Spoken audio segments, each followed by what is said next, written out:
What's up guys and welcome to our moto vlog. For today's video guys, it's all about sa modification natin sa ating Honda ADV 150 kasi medyo nagsiselos na yun natin yung ADV 150 natin. Kasi yung bago nating ADV 160 na full pack ko na siya sa mga accessories, then yung ADV 160 dapat meron siyang ADV 150 meron siyang kakaiba. So bali dapat nilagyan ko siya ng ilaw na parang like of Aerox. What? Bro, what are you talking about, man? Yung merong ilaw sa baba, pero modification yun guys na ginawa ko lang na pang sarili ko. Kung mabash man akong konti dito, okay lang kasi akin yung motor, then parang nagustuhan ko lang yung ilaw kaya ginawa ko. Gago! Then bago nyo ako samahan sa aking bago ko papakita pala o samahan dun sa aking paggawa ng ating motor. So bago ang luma.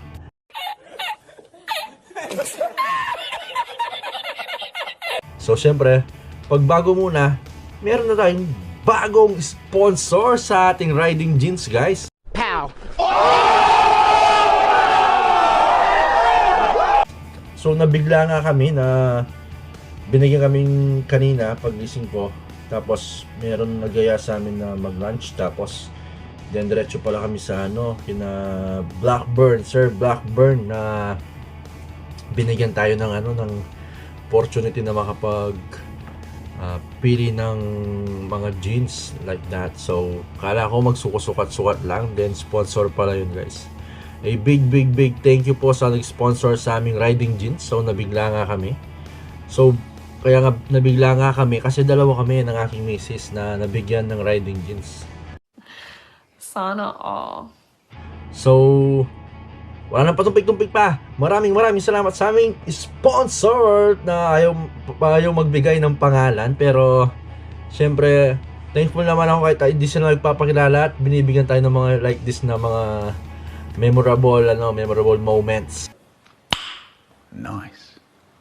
So bali dito ko na, my love. Pag nandito ang aking my love, dala niya ang aking riding jeans kasi totoo niyan, nakabrief lang ako dito kaya hindi ako nagpapakita ng kalahati eh. Huwag mong subukan. Masisira ang buhay mo. And, ayan, at ito yung pants na riding jeans na binigay sa atin. So sinukat na namin ito kanina, then dahil nakabrief lang ako, susuot ko na to para mapakita namin sa inyo at mapasalamatan namin ng aming sponsor. So ba't ganyan dyan? Ano mo nang masasabi mo sa ating sponsor? Dito. Thank you to our sponsor.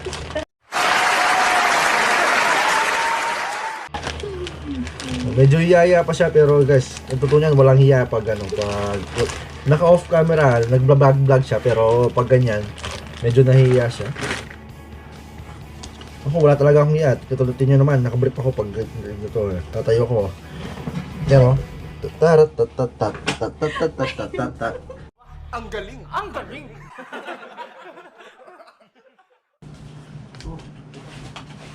Yung budget mo, walang nakikita.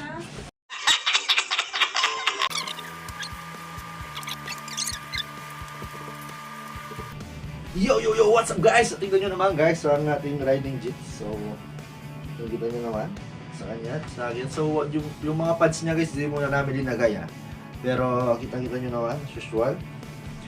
Maraming salamat sa ating sponsor. Ayan, nakita bago po. Ayan, Nobody better. Coming baka naman. Maraming salamat sa ating sponsor kasi hindi sila nagsasawang nagbibigay sa atin ng mga ganitong klaseng mga gamit.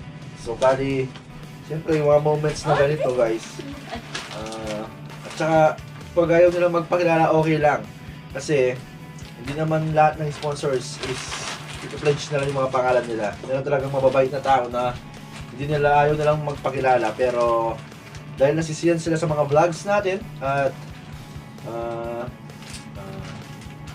binibigyan tayo ng gantong mga regalo. So, thankful ako. Maraming salamat sa ating sponsor. Then, huwag natin patagalin pa. Papakita natin ang ating modification sa ating ADB 150. So, papakita ko lahat ng process kung paano ko siya ginawa. I-explain ko paano ko ginawa yun. Then, kung gusto nyo magpagawa, guys, ng modification like that, you can message me, PM me para sa aking Facebook para matulungan ko or ma-schedule natin para magawa natin yung sa inyo. So, bali, wala pa akong nakitang ADB na nakagawang ganito. So, sa tingin ko ako pa lang yung kauna-unahang gumawa nito eh. Pero kung mabubash man ako, okay lang kasi sa akin naman yung motor. So, see you and samahan nyo ako sa aking modify sa ating ADB 150. Let's go! Alright guys, at syempre, tuloy-tuloy na natin. Yan, papakita ko muna sa inyo ang aking ADV 150. Nakatabi niya ang ating big shoutout Sky Flirty Aerox 155 version 1. Ayan guys, papakita ko muna sa inyo yan. At nakita nyo, meron na tayong markings para dun sa ilaw na kokopyahin natin dyan sa Aerox. Nalalagay natin sa ADV 150.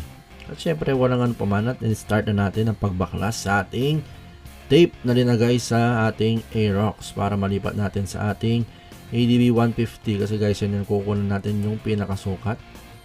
At syempre dyan mag-start ang ating modification sa lagyan natin ng template para di tayo mahirapan sa paglagay ng ng ilaw sa kabila.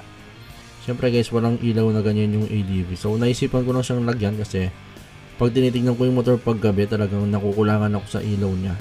So bali, naisipan ko lagyan ng ilaw dyan sa baba na sana hindi pangit pagkatapos. Kaya samahan nyo ako kung paano ko ginawa ang aking ilaw sa baba. At syempre kung gusto nyo mag-modify like that guys, so bali makikita nyo naman sa ating vlog kung paano ko siya ginawa. And ako tuwang-tuwa na nagawa ko naman siya ng maayos, pero pinag-isipan ko talaga yan guys. At ayan guys, kita-kita nyo na nandyan ng kanyang parang stencil ang tawag dyan, na kopyang-kopya yung yung butas ng ilaw ng sa Aerox na ginawa natin sa ADB 150. Ayan guys, aray, sus Mario Sep.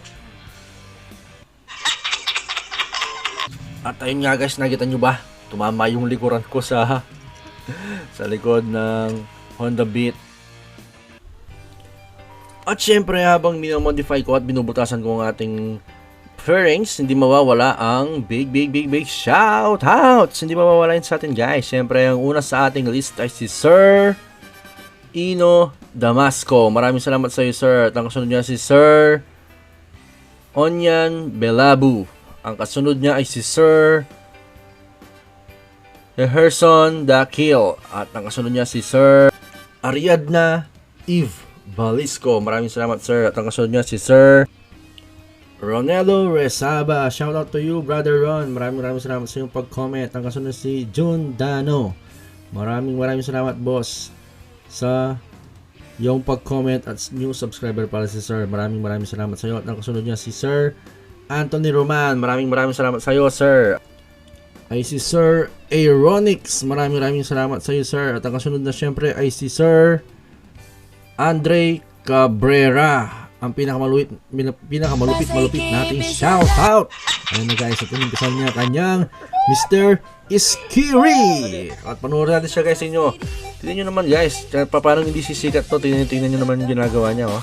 Sino bang makakagawa niya? Tanging siya lang makakagawa niya. Si Andre Cabrera. Shoutout to you brother. Ang sinasabi mong shoutout, ayan na. At pinagay ko pang yung TikTok na malupitang video. Ayan, kita nyo naman.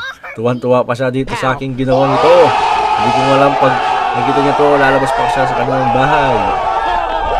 At syempre, ang last list natin ay si Boss Amo Aldwin Argel. Maraming sa iyo brother.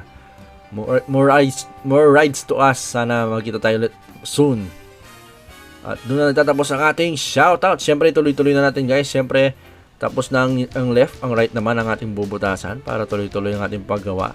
At papakita ko sa inyo, ito na ang kanyang finished product na naka primer na yan guys. Pero wala pa tayo dyan, yung pinaka pintura niya talaga, naka primer pa lang yan.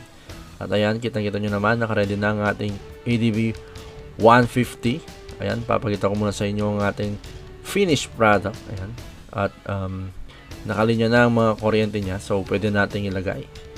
So bago natin ilagay ito, babaklasin ko muna yung mga dyaryo. Siyempre pininturahan natin yan. Siyempre pinatuyo muna natin yan para bago walisin yung mga tape at mga dyaryo dyan sa side ng fairing. So para makita natin kung pulido ba talaga yung paggagawa natin dito sa ating ADB 150 na signal light na kamukha ng Aerox.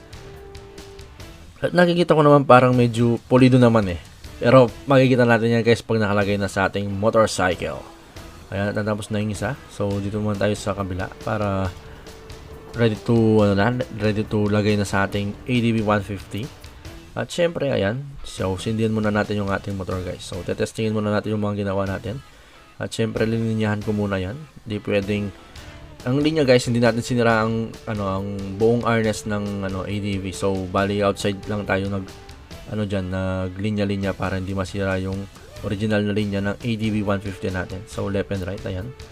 Sa kabila nagsisignal light, sa kabila hindi siya. Ayan, hindi siya parehas. At inayos na natin yan syempre. Hindi sila magkasabay. So pag nakano lang, pwede siyang display, pwede rin siyang signal light. Syempre yan guys, nakikita nyo. Ang tawag din dyan is double contact. Pag nakasindi ng display, nakasindi rin yan. So meron siyang extra button dyan na tinago ko para kung gusto ko siyang nakapatay or nakasindi, pwede naman. So bali, papakita ko sa inyo guys ang finished product natin na buo na yung ADB natin, na wala na siyang kalas-kalas at mga wirings na ganyan. So ito na, at sindihan na natin ang ating ADB 150. So papakita natin sa inyo guys ang buong pagkatapos ng ating modification. So papakita natin yan, nakasindi na, at papakita ko sa inyo kahit umaga na yan. Kinabukasan na kasi yan guys, kaya hindi ko siya agad na video nung gabi. Binuo ko muna siya. Ayan guys, kita-kita nyo naman ang ating finished product. At pogi syempre guys. Ayan, nakikita nyo naman is ready to go na. Ready to long ride. So more visibility yan guys pag gabi. So pwede siyang, ayan, sasabihin na natin ating mini driving light para makita nyo kung gaano siya kaangas. Kung gustong-gusto niya guys ang pagpagawa niyan, sabihin nyo lang ako. At syempre pipindutin natin ang ating hazard. So para makita nyo na yan, double contact nga siya. So ako tuwang-tuwa sa aking ginawang ito, na syempre sana hopefully na magustuhan nyo guys. At syempre abangan ko kayo sa aking susunod na vlog. Maraming salamat sa inyong panonood sa aking modification sa aking ADB 150. See you on my next vlog. This is Arrow Motovlog. Peace off muna tayo guys. Thank you so much.